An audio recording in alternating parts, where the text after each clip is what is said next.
तो लिखिए shifting of, heading लिखिए shifting of centre of mass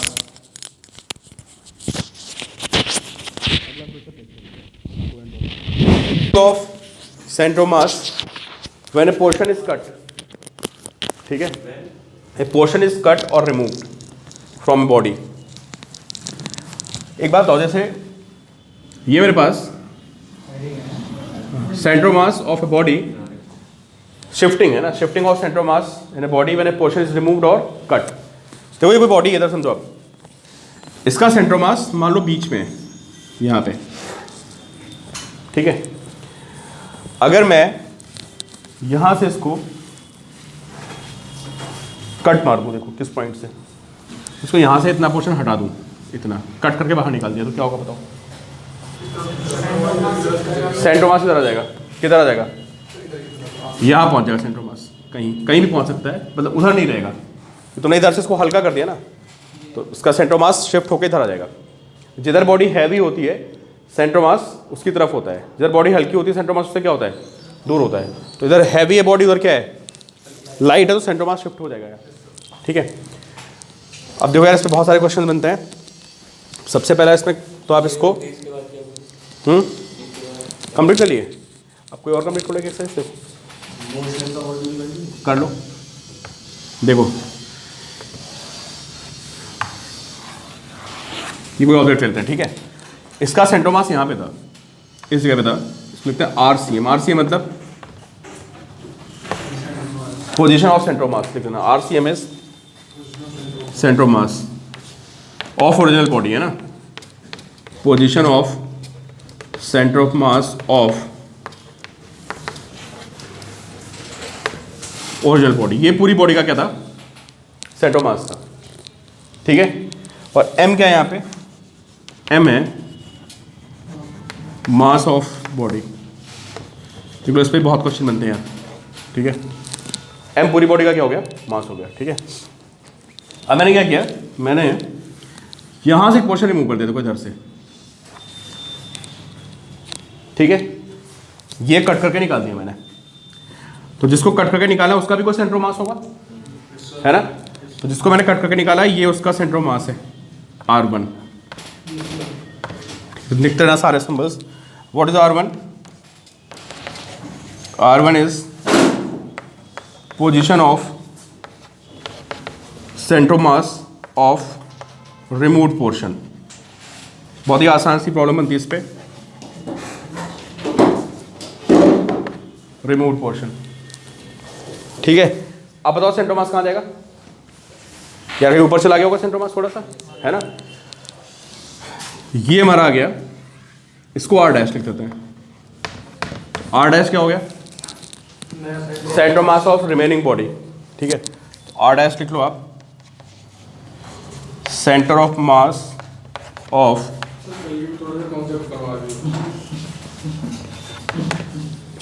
remaining body, ठीक है।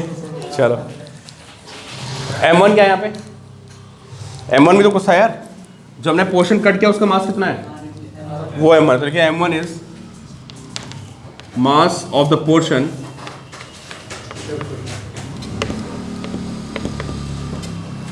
which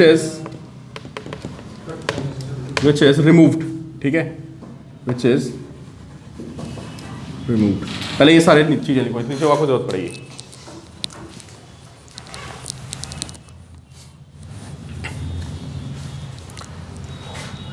तो रिमेनिंग बॉडी का मास कितना हो जाएगा, M-M1 हो जाएगा। उसको भी लिख लो यार, व्हाट इज M-M1? ये हो गया मास ऑफ रिमेनिंग बॉडी,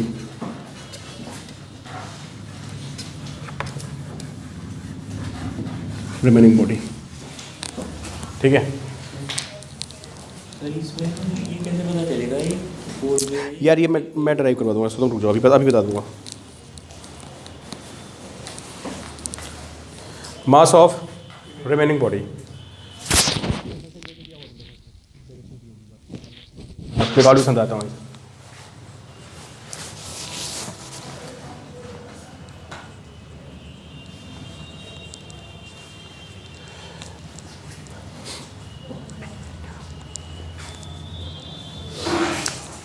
एक बात बताओ आप, ठीक है सर, अगर मैं m माइनस एम वन क्या है, जो मास बचा हुआ है, ठीक है, और जो m1 हमने निकाला है, फिर बचा हुआ कितना है बताओ, m माइनस एम वन, और मैं निकाला कितना है। अब दोनों काम एक साथ को लिखते भी रहो, सुनते भी रहो। निकाला कितना है हमने, अगर मैं उन दोनों को कंबाइन कर दूं तो क्या होगा बताओ। अगर उन दोनों बॉडीज को मैं अलग अलग मानूं, किसको, m माइनस एम वन को मैं अलग m1 m2 मान लेता हूं, ठीक है। तो अगर मैं उन दोनों का कंबाइंड सेंटर ऑफ मास निकालूंगा तो कहां पे आएगा बताओ।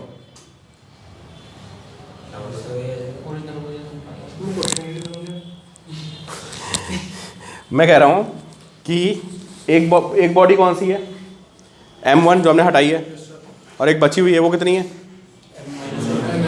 तो अगर मैं उन दोनों बॉडीज का मतलब मैं यहाँ पे m1 को लाके रख दूं, दोबारा फिक्स कर देता हूँ, बस यही पूछ रहा हूँ, समझ गया ना। तो अगर मैं इसको लाके रख देता हूँ, किसको, m1 को वहीं लाके फिक्स रख दो, और फिर मैं m माइनस m1 और m1 का अगर कंबाइंड सेंटर ऑफ मास निकालूंगा तो कहाँ पे आएगा।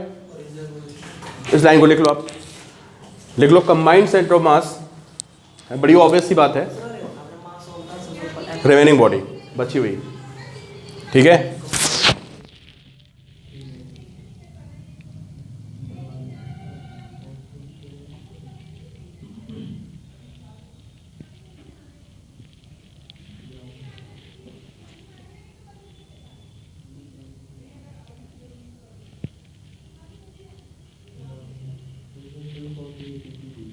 अब चलो बता दो छोड़ो, ठीक है,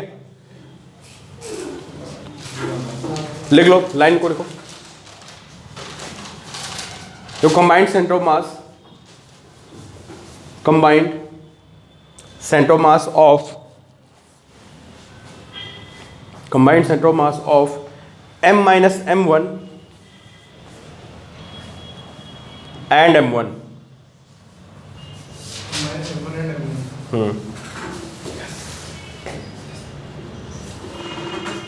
will be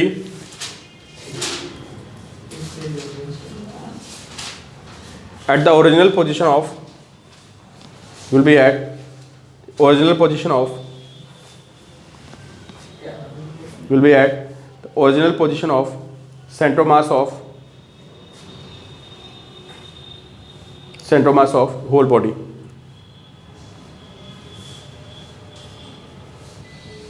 ठीक है।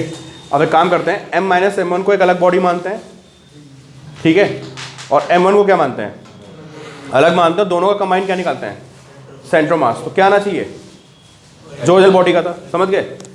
तो जो मैंने आपको लाइन बोली है, मैं उसी को इक्वेशन फॉर्म में लिख रहा हूँ, देखो आप। तो m माइनस एम वन को मैं फर्स्ट बॉडी मान रहा हूँ, तो बताओ m माइनस एम वन का सेंटर ऑफ मास कहाँ पे है, बताओ भाई। m माइनस एम वन का सेंटर ऑफ मास कहाँ पे है, m माइनस एम वन का सेंटर ऑफ मास कहाँ पे है, r डैश पे, ठीक है। दूसरी बॉडी कौन सी है, m1 है ना, इसका सेंटर ऑफ मास कहाँ पे, r1 पे। तो m1 r1 plus m2 r2 upon,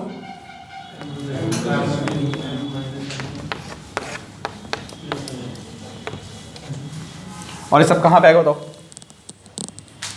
ये सब कहाँ पे आएगा भाई, आरसीएम। मेरे पास लाइन समझ आ रही है, अगर दोनों को कंबाइन निकालें तो आरसीएम आ जाएगा। ऊपर कितना आएगा भाई, देखो, m minus m one into r dash plus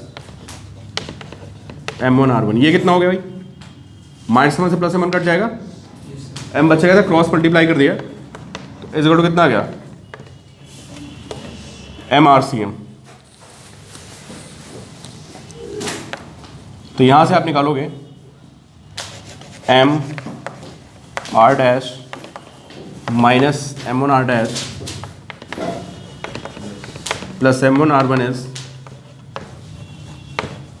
m RCM, ठीक है। निकालना गया, मैं यहाँ से r डैश निकाला, देखो r डैश कितना आ रहा है, यहाँ से r डैश कॉमन ले लो आप,